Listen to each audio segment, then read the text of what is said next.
नमस्कार दोस्तों, मैं अनिल आईएएस पॉइंट के यूट्यूब चैनल पे आपका एक बार फिर से बहुत बहुत हार्दिक स्वागत करता हूं। दोस्तों आज जो है हम लोग हिस्ट्री यानी कि आर्ट एंड कल्चर के संबंधित महत्वपूर्ण प्रश्नों को डिस्कस करने वाले हैं ना। तो आज के प्रश्न जो है काफ़ी इंपॉर्टेंट हैं, जो कि इसमें कला और संस्कृत साहित्य और सभी के बारे में आपको बताया गया है वीडियो में। तो आप लोग जो है वीडियो को अंत तक देखिएगा और वीडियो अच्छा लगे तो अपने दोस्तों तक भी ज़रूर शेयर कीजिएगा। ठीक है दोस्तों, चलिए आज की बिना देरी करते हुए हम लोग आज की क्लास को स्टार्ट करते हैं। तो आज का जो है हमारा पहला प्रश्न है जो कि काफ़ी इम्पोर्टेंट है। कन्नड़ साहित्य के विषय में निम्नलिखित में से कौन सा कथन असत्य है। यहाँ पे असत्य है की बात की गई। ठीक है, तो चार विकल्प हैं। पहले विकल्प हमारे क्या हैं? पंप पुण्य रत्न कन्नड़ साहित्य के त्रिरत्न माने जाते हैं। दूसरा क्या है? पंप प्रथम या आदि पंप में ने बौद्ध आराधना की रचना की है। दूसरा क्या है? पौन ने शांति पुराण के लिए शांति पुराण की रचना की। और तीसरा क्या है? डी वाला हमारा रत्न ने अजीत पुराण की रचना की। रत्न ने अजीत पुराण की क्या की? रचना की। तो इन चारों विकल्पों में से हमारा कौन सा विकल्प सही होगा, इसमें से आप लोगों को बताना है कि इसमें से हमारा कौन सा विकल्प जो है सही होगा। तो दोस्तों हम लोगों का इसमें से जो है बी नंबर वाला ऑप्शन सही होगा। कौन सा ऑप्शन सही होगा? बी नंबर वाला। पंप प्रथम या आदि पंप ने बौद्ध आराधना की रचना की। किसकी रचना की? बौद्ध आराधना की रचना की। ठीक है दोस्तों, तो इसके बारे में जो है थोड़ा सा हम लोग डिटेल्स में जान लेते हैं, क्योंकि अगर परीक्षा में घुमा फिरा के प्रश्न बन गए भैया तो फंस जाओगे ना। तो इसलिए जो है थोड़ा डिटेल्स में जान लेते हैं इसके बारे में हम लोग। देखिए ये हैं हमारे इसके डिटेल्स हैं, इसके बारे में हम लोग देख लेते हैं। यहाँ पे क्या दिया गया है? देखिए सबसे पहले यहाँ पे दिया गया है कि बी वाला उत्तर सही है। व्याख्या है, तो व्याख्या को देख लेते हैं। पंप प्रथम अथवा आदि पंप ने आदि पुराण की रचना की है। किसकी रचना की है? पंप प्रथम अथवा आदि पंप ने आदि पुराण की रचना की। पंप प्रथम जो था अथवा पंप मतलब ये दोनों ने आदि पुराण की क्या की रचना की थी। और पंप का विक्रमार्जुन विजय तथा रत्न का साहस भीम विजय भारत के कथानक पर आधारित है। किस पर आधारित है? कथानक पर आधारित है। अतः कथन जो है हमारे ये बी वाले असत्य हैं और तीनों कथन जो है हमारे सत्य हैं। ठीक है, तो बी वाला कथन जो है हमारा असत्य है इसको लेकर। तो बी वाला ऑप्शन हमारा जो है, यहाँ पे असत्य की बात की गई थी प्रश्न में ना। यहाँ पे देख सकते हैं आप लोग, असत्य की बात की गई है, तो फिर हमारा बी वाला कथन असत्य है, तो ऑप्शन ये सही है। ठीक है, चलिए अब नेक्स्ट क्वेश्चन को देखते हैं हम लोग। नेक्स्ट क्वेश्चन हम लोगों का क्या है? गणित शास्त्र तथा संस्कृत से तेलुगु में अनुवाद किसने किया? मतलब गणित शास्त्र जो था उसका संस्कृत से तेलुगु में किसने अनुवाद किया? यहाँ पे तेलुगु की बात की गई है। तो यहाँ पे देखिए पंप तथा रत्नाकर, और दिया गया है पावलुरु और मल्लन एलुंगति पदेन।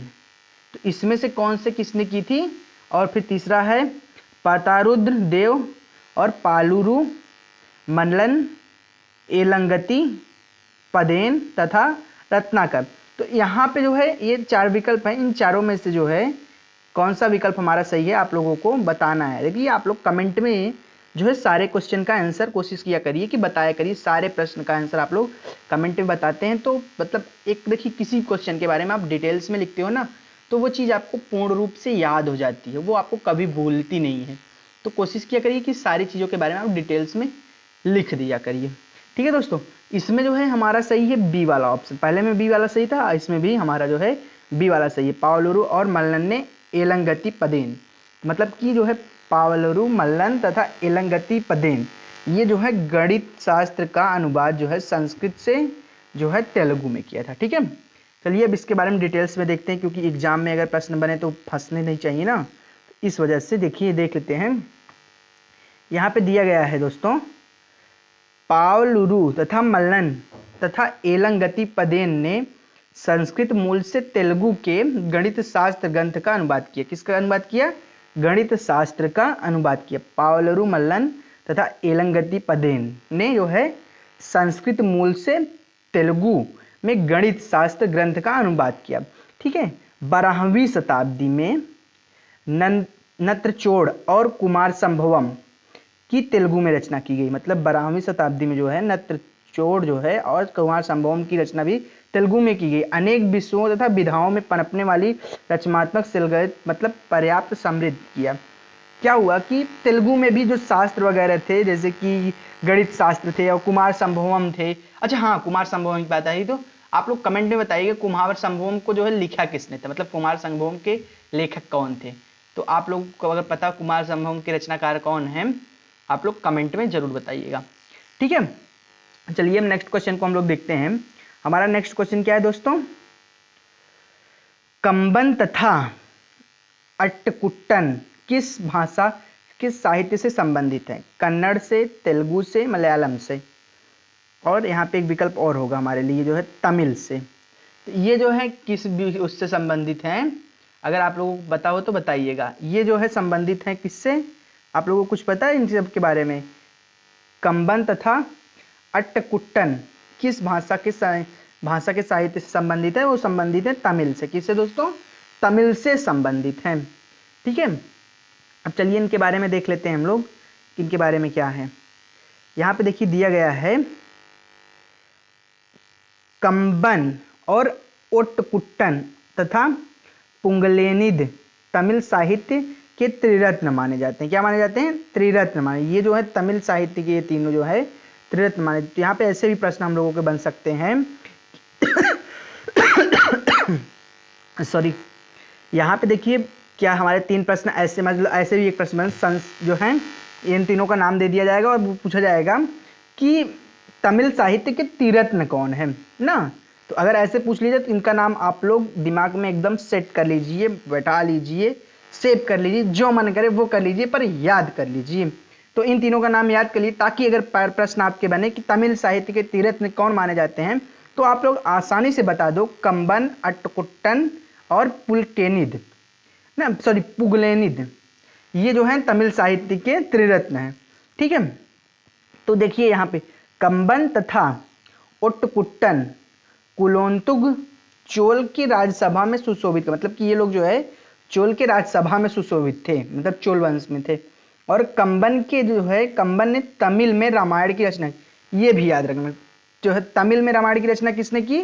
तो तमिल में जो है रामायण की रचना की थी कंबन ने। किसने की थी? कंबन ने की थी। पुलेग्निद ने महाभारत और नल दमयंती कथा के नल वेणबा नामक ललितपूर्ण शैली में जो है तमिल काव्य का रूप दिया। मतलब कि जो है पुगलेनिद जो थे, पुगलेनिद जो थे वो महाभारत में जो है, महाभारत के नल दमयंती को जो है नल वेणबा नामक ललितपूर्ण शैली से तमिल काव्य के रूप, मतलब कि ये जो है तमिल काव्य का रूप दिया था इन्होंने।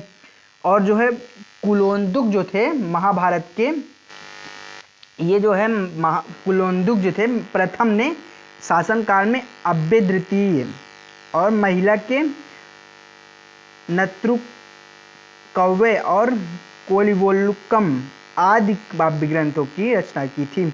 ये थोड़ा तमिल नाम है, थोड़ा लेने में मुझे दिक्कत हो रही है। ठीक है, तो आप लोग इसको नोट्स में अपने नोट कर लीजिएगा, ताकि काफ़ी इंपॉर्टेंट पॉइंट है ये। तो नोट्स में नोट कर लीजिएगा, ताकि प्रश्न अगर बनते हैं आर्ट एंड कल्चर से, क्योंकि आर्ट एंड कल्चर जो है दक्षिण भारत से काफ़ी ज़्यादा हमारे संबंधित है, तो प्रश्न अगर बनते हैं तो ताकि छूटने ना पाए आपका। ठीक है, चलिए नेक्स्ट क्वेश्चन को हम लोग देखते हैं। हमारा नेक्स्ट क्वेश्चन क्या है, निम्नलिखित में से किसे तमिल साहित्य का व्यास कहा जाता है? अच्छा, व्यास का नाम आया, तो व्यास ने क्या किस चीज़ की रचना की थी? आप लोगों को अगर पता हो तो बताइएगा कि व्यास ने किस चीज़ की रचना की थी। वेद व्यास नाम सुना होगा ना, तो व्यास ने किस चीज़ की रचना की थी, आप लोगों को पता हो तो बताइएगा। ठीक है दोस्तों, तो ये चीज़ अगर आप पता हो कमेंट में व्यास के बारे में आप लोग बताइएगा। और तो चलिए देखते हैं कि तमिल साहित्य का व्यास नाम से माना जाता है, तो वो हैं तेवाश्रमो या फिर त्रिमूलर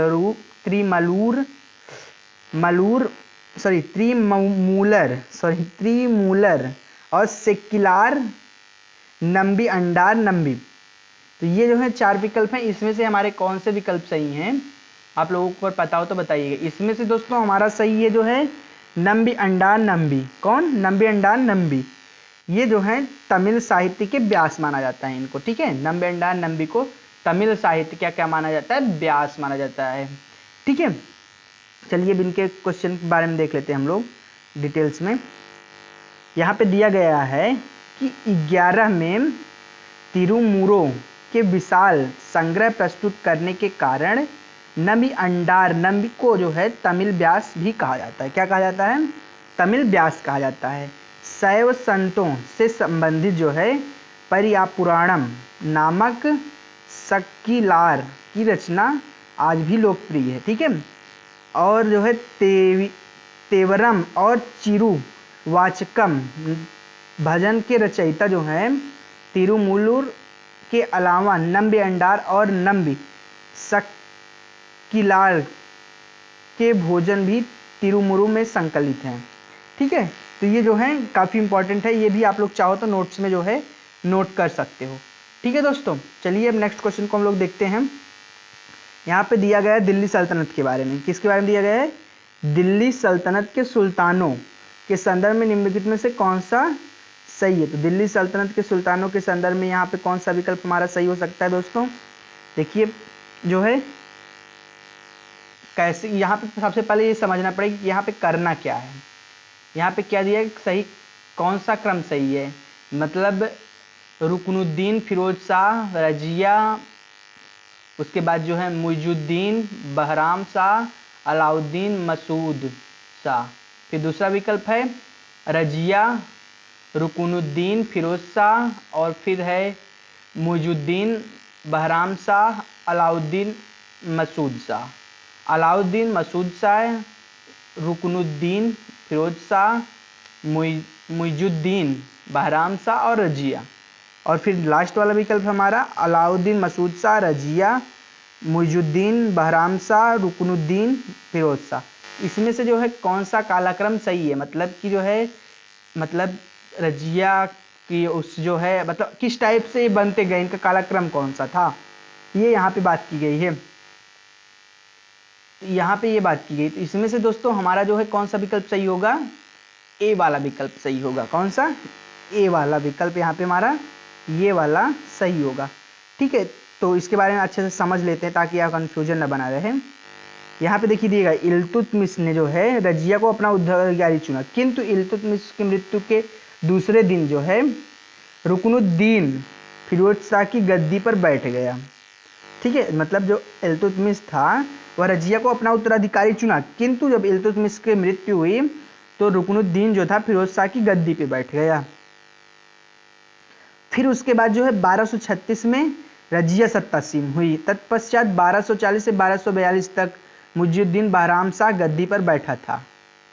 ठीक है, तो 1242 से 1246 तक जो है अलाउद्दीन मसूद शाह सुल्तान घोषित किया गया। ठीक है, इस प्रकार जो है सही कालक्रम है। रुकनुद्दीन फिरोज शाह, उसके बाद फिर रजिया, फिर उसके बाद जो है मुइजुद्दीन बहराम शाह, फिर अलाउद्दीन मसूद शाह।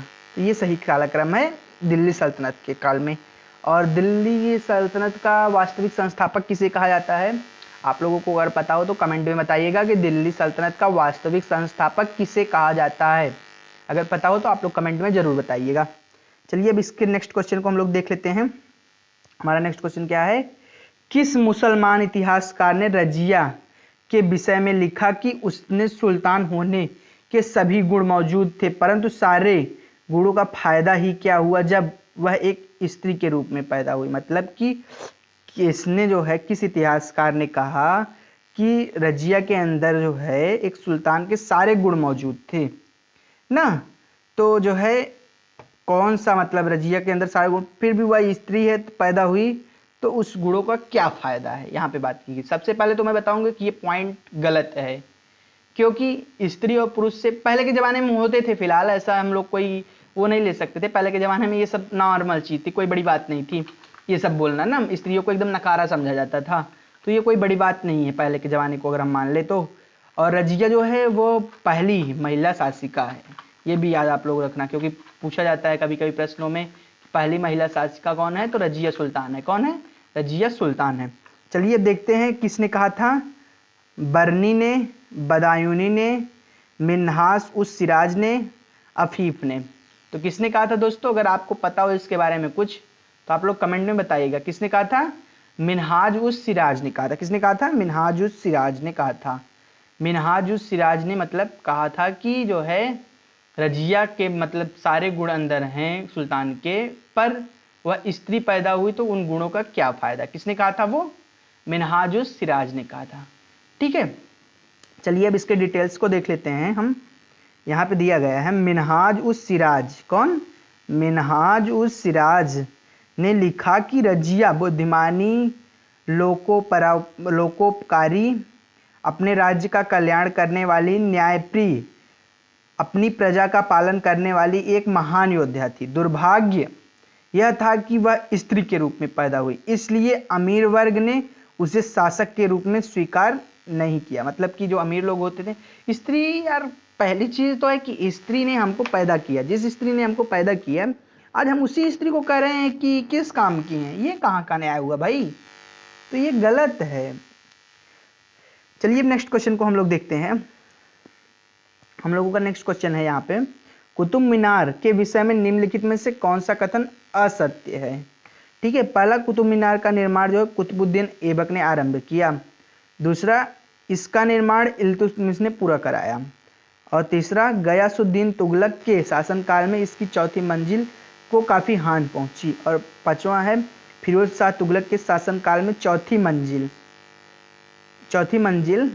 के स्थान पर 2 और मंजिलों का निर्माण कराया गया। ठीक है, ये क्वेश्चन है हमारे। अब यहाँ पे देखते हैं कौन सा विकल्प सही है। पहली बात तो कुतुब मीनार का निर्माण कुतुबुद्दीन ऐबक ने कराया था, तो ये हमारा सही है ना। और जो है यहाँ पे देखिए, आप लोगों को पता होगा कि इसका जो निर्माण पूरा हुआ था वो किसने मतलब पूरा करवाया था? तो वो करवाया था इल्तुतमिश ने। और गयासुद्दीन तुगलक जो है के शासनकाल में चौथी मंजिल को हानि पहुंची। किसके शासनकाल में चौथी मंजिल को हानि पहुंची थी जो है कुतुब मीनार को? तो वो फिरोज शाह तुगलक के शासनकाल पे कुतुब मीनार की चौथी मंजिल को हानि पहुंची थी। किसके? तो यहाँ पे ये पॉइंट हमारा तीसरा वाला गलत है। किसके शासनकाल में पहुंची थी? फिरोज शाह तुगलक के शासनकाल में जो है चौथी मंजिल को हानि पहुंची थी। और कैसे पहुंची थी? बिजली गिरने से पहुंची थी। कैसे पहुंची थी? बिजली गिरने से पहुंची थी जो है इनकी चौथी मंजिल को नुकसान हुआ था। ठीक है दोस्तों, तो ये थे हमारे वो पॉइंट। तो अब चलिए देख लेते हैं जो है इसके एक्सप्लेनेशन को। तो हमारे ये जो है तीनों विकल्प सही है, ये सी वाला गलत है। तो यहाँ पे सी वाला विकल्प, यहाँ असत्य की बात की, सी वाला विकल्प हमारा सही होगा। यहाँ पे भी देखिए दिया गया है कि सी वाला विकल्प सही है। चलिए अब इसके एक्सप्लेनेशन को हम लोग देख लेते हैं। यहाँ पे क्या दिया गया है? फिरोज शाह तुगलक, देखिए जो मैंने आपको बताया अभी ना कि फिरोज शाह तुगलक के शासनकाल में कुतुब मीनार पर चौथी मंजिल पर बिजली गिरने के कारण क्षतिग्रस्त हो गई ना, जिसके बाद जो है फिरोज शाह तुगलक ने 2 मंजिलों का निर्माण करवाया। और यह जो कथन सा हमारा सही है, बाकी सभी अन्य कथन तो मैंने बताई दी सही है। चलिए नेक्स्ट क्वेश्चन को हम लोग देख लेते हैं। हमारा नेक्स्ट क्वेश्चन क्या है? मंगोल आक्रमणकारी चंगेज खां भारत की उत्तर पश्चिम सीमा पर किस शासक के विकास में आया था? मतलब कि मंगोल आक्रमणकारी चंगेज खां था, वह उत्तर पश्चिम सीमा पर किस शासक के शासनकाल में आया था? ठीक है, बलबन, इल्तुतमिश, अलाउद्दीन खिलजी या फिर मोहम्मद बिन तुगलक, किसके शासनकाल में आया था? मंगोल आक्रमणकारी चंगेज खां किसके शासनकाल में आया था? तो यहाँ पे आप लोगों को पता हो इसका आंसर तो आप लोग कमेंट में जरूर बताइएगा। तो दोस्तों वो आया था किसके शासनकाल में? मंगोल आक्रमणकारी चंगेज खां आया था भारत जो है उत्तर पश्चिम सीमा पर, तो वो आया था इल्तुतमिश के शासनकाल में। किसके शासनकाल में आया था? इल्तुतमिश के शासनकाल में आया था। ठीक है दोस्तों, चलिए अब इसके एक्सप्लेनेशन को हम लोग देख लेते हैं। यहाँ पे दिया गया है जो है मंगोल नेता चंगेज खान भारत की उत्तर पश्चिम सीमा पर इल्तुतमिश के शासनकाल में आया था। ख्वारिज़्म शाह का पुत्र जलालुद्दीन मांगबरनी ने इल्तुतमिश से चंगेज खां के विरुद्ध सहायता मांगी, जिसे इल्तुतमिश ने अस्वीकार कर दिया। मतलब कि ख्वारिज़्म शाह का पुत्र जो था जलालुद्दीन, ख्वारिज़्म शाह का, यहाँ पे प्रश्न एक बन सकता है जलालुद्दीन किसका पुत्र था? तो यहाँ पे आपको जो है ख्वारिज़्म शाह का पुत्र था। मांगबरनी ने जो है, जलालुद्दीन मांगबरनी ने इल्तुतमिश से चंगेज़ खां के विरुद्ध, मतलब इल्तुतमिश ने चंगेज़ खां के विरुद्ध जो है इन्होंने मदद मांगी। किसने मांगी? जलालुद्दीन मांगबरनी ने। तो जिसे इल्तुतमिश ने मना कर दी, भैया हम मदद नहीं करेंगे तुम्हारी, तुम जाओ। ठीक है, तो विदित होकर 1224 में जो है मांगबरनी वापस लौट आया और जिसे मंगोल आक्रमण से दिल्ली साम्राज्य की कोई क्षति नहीं पहुंची। मतलब कि जो मंगोल आक्रमण किए थे, जब इल्तुतमिश ने मदद नहीं किया तो फिर मंगोल भी उनसे कोई पंगा वंगा नहीं लिए, तो इस प्रकार दिल्ली के साम्राज्य को कोई क्षति नहीं पहुंची थी। ठीक है दोस्तों, चलिए अब नेक्स्ट क्वेश्चन को हम लोग देख लेते हैं। हमारा 9वां क्वेश्चन क्या है? कुतुबुद्दीन ऐबक निम्नलिखित में से किसे संरक्षण प्रदान किया? कुतुबुद्दीन ऐबक ने जो है इनमें से किसको संरक्षण प्रदान किया? हसन निजामी को, बदायूनी को, बरनी को, अफीफ को। तो किसको प्रदान किया था संरक्षण? कुतुबुद्दीन ऐबक ने जो है संरक्षण जो है प्रदान किया था हसन निजामी को। मैंने बहुत पहले ही आपको ये प्रश्न बताया हुआ है, अगर आप लोगों को याद होगा तो ये प्रश्न मैंने बहुत पहले बताया, आज फिर से बता रहा हूँ क्योंकि ये सीरीज जो अपनी सीरीज चल रही इस सीरीज के तहत है। तो और पहले जो क्वेश्चन जिस टाइप का पढ़ाता था उसमें बताया हुआ था। ठीक है, तो यहाँ पे दिया गया है कुतुबुद्दीन ऐबक ने जो है निम्नलिखित में से किसे संरक्षण प्रदान किया था? तो कुतुबुद्दीन ऐबक ने जो है हसन निजामी को, किसको दोस्तों? हसन निजामी को संरक्षण प्रदान किया था। चलिए अब इसके एक्सप्लेनेशन को देख लेते हैं। यहाँ पे दिया है कुतुबुद्दीन ऐबक ने मुदब्बिर जो है मुदब्बिर और हसन निजामी को संरक्षण प्रदान किया था। किसको? मुदब्बर और जो है हसन निजामी को क्या प्रदान किया था? संरक्षण प्रदान किया था। ठीक है दोस्तों, यहाँ पे जो है हमारे जो है, अब चलिए नेक्स्ट क्वेश्चन को देख लेते हैं हम लोग। हमारा नेक्स्ट क्वेश्चन क्या है 10वें नंबर का? कुतुबुद्दीन ऐबक की राजधानी क्या थी? मोस्ट इंपॉर्टेंट प्रश्न है जिसका आंसर आप लोग कमेंट में बताना कि जो है इस कुतुबुद्दीन ऐबक की राजधानी क्या है। 4 विकल्प है हमारे, लाहौर, दिल्ली, लखनौती और अजमेर। तो ये 4 विकल्प हैं हमारे, इन चारों में से कौन सा हमारा सही होगा आप लोगों को कमेंट में बताने हैं। ठीक है, नीचे कमेंट में आप लोग बताइएगा कि इसमें से जो है हमारा कौन सा, कमेंट बॉक्स में आप लोग, और इसके बारे में जो भी कुतुबुद्दीन ऐबक के बारे में पता हो ये भी बताइएगा। ठीक है, तो बस आज के लिए इतना ही, मिलते हैं आपसे नेक्स्ट वीडियो में। तब तक के लिए दोस्तों bye bye, good night, take care.